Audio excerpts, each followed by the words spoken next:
আজকাল আর কেউ মনে করতে চান না যে পাকিস্তান এক সময় ৩০ লক্ষ বাঙালিকে হত্যা করেছিল। কেউ আর একথাও মনে রাখতে আগ্রহী নন যে ২.৫ লাখ নারীকে পাকিস্তানিরা ধর্ষণ করেছিল। বরং রাষ্ট্রীয় পর্যায়ে বাংলাদেশ পাকিস্তান এমন সব বিতর্কিত সম্পর্কে জড়াচ্ছে, এই সম্পর্কের মূল্য আগামীর বাংলাদেশকে কড়ায় গন্ডায় চুকাতে হবে, এবং তা অত্যন্ত ভয়ঙ্কর ভাবে, তাতে কোনো সন্দেহ নেই। ইতিমধ্যেই বাংলাদেশ পাকিস্তান কয়েকটি চুক্তি শেষ করেছে, কিন্তু সবচেয়ে বড় যে চুক্তির জন্য পাকিস্তান বাংলাদেশকে চাপ দিচ্ছে তাও হয়ে যাবে শিগগিরই হয়তো। আর সেটি হলে বাংলাদেশের কপালে যে দুঃখ আছে সেটাই আজকে আলোচনার বিষয়।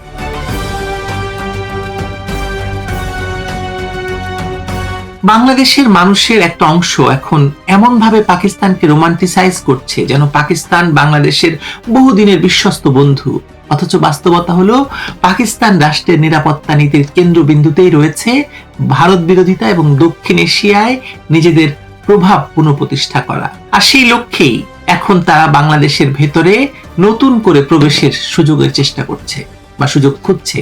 আর সবচেয়ে বড় ভয়ঙ্কর ব্যাপার হলো ইউনূস সরকারের সময় থেকে শুরু হওয়া এই পাকিস্তানমুখী নিরাপত্তা যোগাযোগ এখন তারেক রহমানের এই বর্ধিত সরকারের সময়েও আরো গভীর হচ্ছে। 10 বছরের গোয়েন্দা তথ্য বিনিময় চুক্তির খবরকে হালকাভাবে দেখার কোনো সুযোগ নেই, কারণ গোয়েন্দা তথ্য মানে শুধু মাদক পাচার বা সন্ত্রাস বিরোধী সহযোগিতা নয়।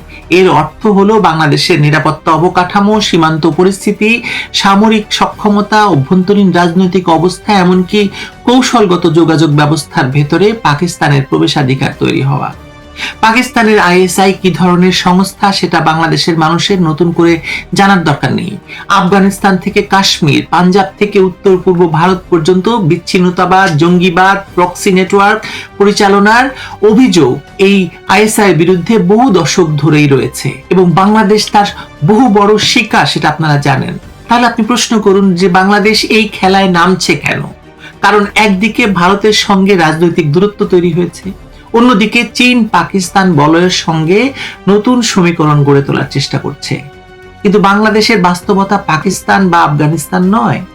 বাংলাদেশের ভৌগোলিক অবস্থান এমন যে ভারতকে বাদ দিয়ে নিরাপত্তা, বাণিজ্য, ট্রানজিট, বিদ্যুৎ কিংবা সীমান্ত রাজনীতি কোনোটাই পরিচালনা করা সম্ভব নয়। এটা বাস্তবতা, এটাকে আপনাকে মানতে হবে। এখানেই সবচেয়ে বড় বিপদ। বাংলাদেশ যদি পাকিস্তানের সঙ্গে সামরিক এবং গোয়েন্দা চুক্তিতে গভীরভাবে জড়িয়ে পড়ে, তাহলে ভারত কখনোই বাংলাদেশকে আগের মতো কৌশলগত আস্থার জায়গায় রাখবে না। সবচেয়ে বড় আঘাতটি আসবে আসলে পানি রাজনীতিতে। গঙ্গার পানির চুক্তির মেয়াদ এবছর শেষ হচ্ছে। ফারাক্কা ইস্যু এমনিতেই বাংলাদেশের অস্তিত্বের প্রশ্ন। শুষ্ক মৌসুমে পদ্মা নদীতে ভয়াবহ পানি সংকট, কৃষিতে বিপর্যয়, দক্ষিণ পশ্চিমাঞ্চলের মরুকরণ, নদীর নাব্যতা, ধ্বংস সবকিছুই এই ফারাক্কার সঙ্গে সম্পর্কিত। এখন যদি দিল্লি মনে করে যে ঢাকা ইসলামাবাদের নিরাপত্তা বলয়ে ঢুকে যাচ্ছে এবং আইএসআই কে নিয়ে এসে বাংলাদেশে ভারত বিরোধী ফ্রন্ট খুলছে, তাহলে গঙ্গা চুক্তি নবায়নে ভারত কেন রাজনৈতিক ছাড় দেবে আমাকে বলুন? বরং ভারত ইতিমধ্যেই নতুন ফর্মুলার কথা বলছে। বাংলাদেশের পানি বিশেষজ্ঞরা এটাকে অযৌক্তিক বলছেন। এর মানে পরিষ্কার, দিল্লি চাপ তৈরি করছে, কারণ রাষ্ট্রনীতি আবেগ দিয়ে চলে না। ভারত সবসময় তার নিরাপত্তা এবং কৌশলগত স্বার্থকে অগ্রাধিকার দেবে, এবং তারা ধরেই নেবে যে বাংলাদেশকে কেন্দ্র করে তার শত্রু রাষ্ট্র পাকিস্তান যদি ভারত বিরোধী ফ্রন্ট খোলে, তাহলে সেটা হবে ভয়ঙ্কর। 2001 থেকে 2006 সালের অভিজ্ঞতা তো ভয়াবহ ছিল। তারপর থেকে ভারত একদম নিরবচ্ছিন্ন একটা নিরাপত্তা পেয়ে এসেছে। বাংলাদেশকে ঘিরে কোন রকম ভারত বিরোধী তৎপরতাকে প্রশ্রয় দেয়নি আওয়ামী লীগ সরকার, কিন্তু ইউনূস সরকার এসে তো ফ্ল্যাট গেট ওপেন করে দিয়েছে। বাংলাদেশ আবার হয়ে উঠছে ভারত বিরোধী তৎপরতার সবচেয়ে বড় হাব। বাংলাদেশ যদি পাকিস্তানের সঙ্গে সামরিক সমঝোতায় যায়, তাহলে ভারতও তার জবাব দেবে, স্বাভাবিক।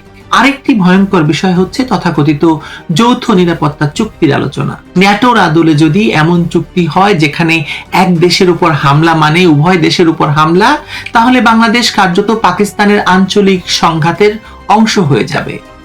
ধরুন ভারত পাকিস্তান যুদ্ধ লাগলো, ভারত পাকিস্তান যুদ্ধ লাগলে বাংলাদেশ কোথায় দাঁড়াবে, কার পক্ষে দাঁড়াবে বলুন? বাংলাদেশের সেনাবাহিনী কি পাকিস্তানের হয়ে ভারতের বিরুদ্ধে অবস্থান নেবে? বাংলাদেশের মাটি কি দক্ষিণ এশিয়ার নতুন প্রক্সি সংঘাতের ফ্রন্টলাইন হবে? আরো উদ্বেগের বিষয় হলো এসব আলোচনা জনগণের অগোচরে চলছে। সংসদে কথা হচ্ছে না, কারণ সংসদে জামায়াত, শিবির আর এনসিপি আছে। তারা তো পাকিস্তানি। গণতান্ত্রিক বিতর্ক নেই, জাতীয় ঐক্যমত্য নেই, অথচ এমন সব চুক্তির প্রভাব কয়েক প্রজন্ম ধরে বহন করবে বাংলাদেশ, সেগুলোই পাকিস্তানের সঙ্গে করতে যাচ্ছে বাংলাদেশ। এর সঙ্গে আবার যুক্ত হয়েছে JF-17 যুদ্ধ বিমান কেনার আলোচনা। পাকিস্তান এখন মরিয়া হয়ে অস্ত্র রপ্তানি বাড়াতে চায়। ইতিমধ্যে এই যুদ্ধ বিমান কেনার চুক্তি হয়েছে কি হয়নি তার আগেই বিমানের যন্ত্রাংশ পাঠিয়ে দিচ্ছে এবং বাংলাদেশের বিমান বাহিনীর সদস্যদেরকে নিয়ে গিয়ে পাকিস্তানে প্রশিক্ষণ দেওয়া হচ্ছে। পাকিস্তান এটা কেন করছে? কারণ তাদের অর্থনীতির ভয়াবহ সংকটে আছে।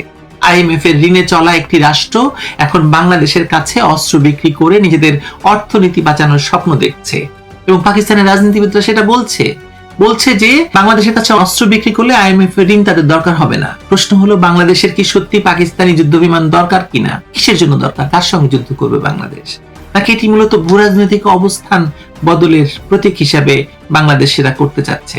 আরেকটি বাস্তবতা দেখুন, বাংলাদেশ স্বাধীন হওয়ার পর যে অর্থনৈতিক অগ্রগতি করেছে সেটি পাকিস্তান পারেনি। মাথাপিছু আয়, রপ্তানি, গড় আয়ু, মানব উন্নয়ন, নারীর ক্ষমতায়ন, প্রায় সব সূচকে বাংলাদেশ পাকিস্তানকে বহু আগেই পেছনে ফেলেছে।